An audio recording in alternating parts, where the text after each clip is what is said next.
ఆద్యంతరహితమో నీ విశ్వరూపం అజ్ఞానతిమిరము నణచు శుభదీపం ఈ 4 దిక్కులు 14 భువనాలు పడిమెట్టుగా మారే ఇదో రూపం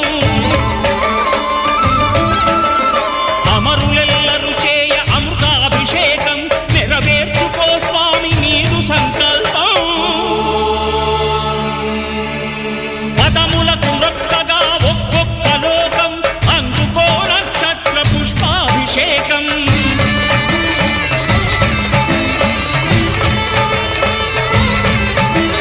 పంపా నదీ తీర శంపాల పాతాల పాపాత్మ పరిమార్చు స్వామి